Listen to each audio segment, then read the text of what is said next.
Hello guys, welcome back to our channel. Of a truth, the youth have started talking and they've started making demands, and that has probably prompted people in the leadership to begin to sit tight and begin to do what they feel is the needful. But the question is, those needful, do they translate to actions, or does it end in audio where we get to hear talks and there are no actions to back those talks up? But we'll find out soon, as the Senate have decided to take the bulls by the horns. But the truth is, will they put action to these words? Let's find out. But before we go into the news proper, we'd like you to subscribe to our channel by clicking on the red subscribe button. Beside it, you'll see a bell notification icon. Please go ahead, click on it to get notified as soon as we update our channel on YouTube. Where the Senate, as of Thursday, told the State House officials to restrain the President, Major General Muhammad Buhari, retired, from foreign trips for medical treatment in order to ensure the State House clinic becomes functional this year. The Senate Committee on Federal Character and Intergovernmental Affairs gave the warning when the State House Permanent Secretary, Tijani Umar, appeared before the panel to defend his 2021 budget estimates. The State House official had presented a budget of 19.7 billion naira for 2021 budget, out of which 1.3 billion naira was proposed for the State House clinic. Reacting to the proposal, the chairman of the Senate panel, Senator Danju Malaya, said the committee would approve the budget for the State House clinic, but insisted that the president and other top officials of his government should no longer be flown abroad for medical treatment. The permanent secretary, in an interview with the journalists after defending his budget, promised to put necessary arrangements in place to meet up the medical needs of the president and other top officials once the budget was approved. Now, what the question now is, in 2020 budget, what was in it? What was the allocation for the medicals in 2019? What was the allocation for medicals, so that it can probably give us an overview of what we're talking about here? Senator Archibong actually gave a precise allocation in the past years what the clinic had. Archibong said he actually gave an estimate, exact figure. Say for each year, he said as at 2015, the clinic received 3.94 billion naira. In 2016, the allocation was also 3.87 billion naira. For 2016 was 3.87 billion naira. 2017 it was 3.2 billion naira, and on and on. And yet, our amiable president always seem to find a way of going for medical tourism. We don't get to hear things like Donald Trump came down to Nigeria to have what we call a medical checkup. But we keep going down to United Arab Emirates, UAE, and we keep going to United Kingdom. We don't even get to hear that the Queen comes to Nigeria to come and do medical tourism. But we keep going. But yet there's a special allocation in billions for clinic in of Soro. But yet there was a time even the wife of the president, talking about Aisha Buhari, who had to say that there is no paracetamol in Asoro clinic, and there's a budget for it every year. What are we saying? What is going on? That, in fact, those are Nigerians began to wonder, then why are we funding the clinic if our president, amiable president, is not using it? When he needs to use it, or else then why are we putting budget every year, sinking in money, and yet there's no paracetamol? As at that time when the president's wife, Aisha Buhari, said that it need to be funded.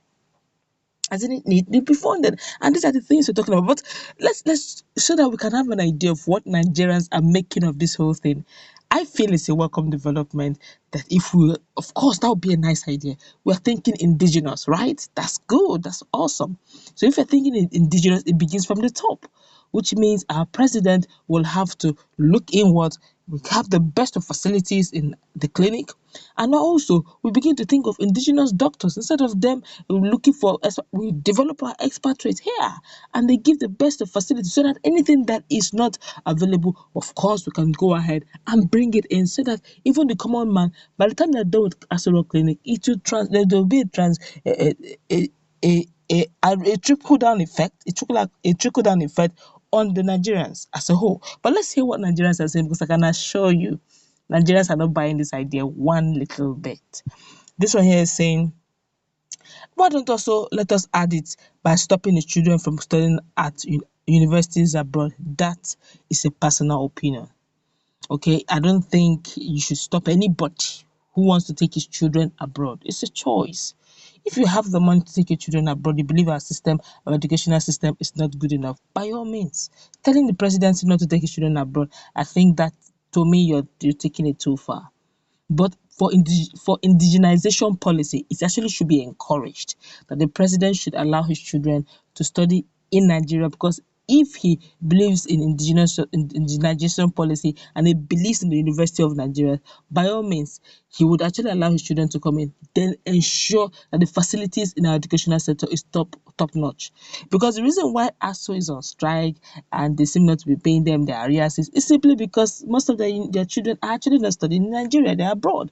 So it's the common man's children that's suffering, staying back at home for 7 months now, going to the 8th month. So, but if the children that were actually in Nigeria, of course, you will never see this kind of relapse. For 7 months, of course, they would have met the needs of us so that everybody will be up and running. So sometimes, most times, indigenization policy helps, the development and growth of the nation as well.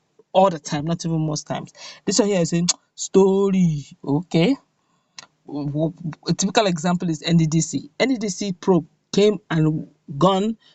Nobody was brought to book.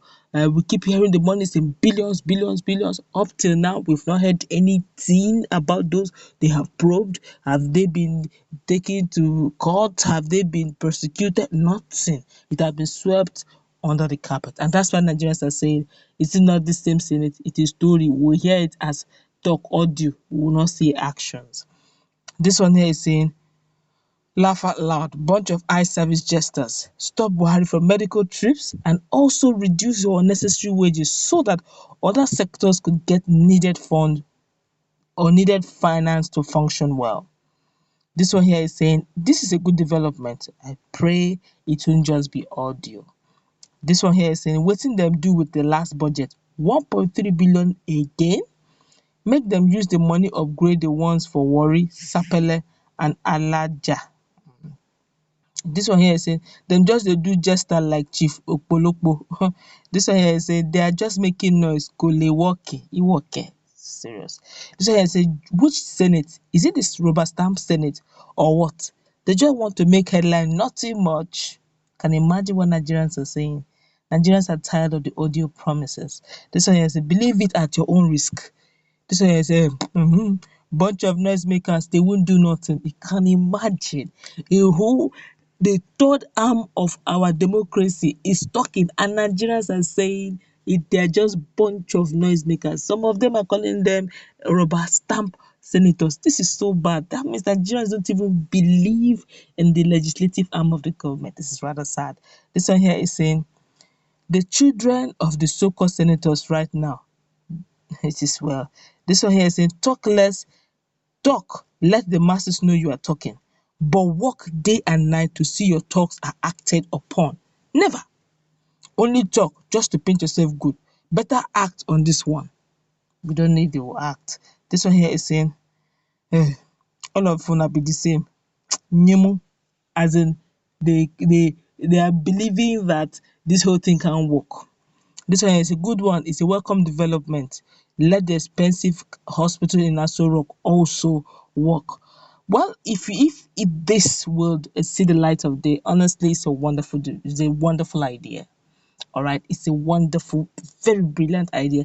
I'm not against our president getting very well, very healthy, but nothing stops our president from using strictly indigenous home products. If we are being asked to use rice, local rice, and we're enjoying it because it's our thing, it's strictly Nigerian and we love it, we should also encourage every other thing, including tourism. Medical tourism should become encouraged in our home, not taking it outside.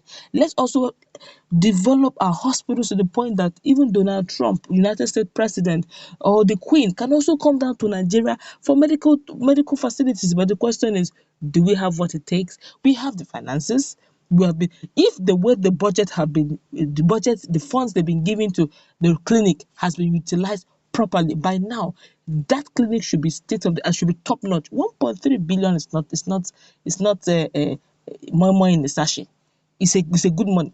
It can make at least a hospital of that magnitude to have the necessary and basic facilities to make it happen. But the question is, will this also be audio talk, or will they manifest it as promised? Let's meet in our comment section. Let's interact. No hate was please. What's your take on this latest development of what's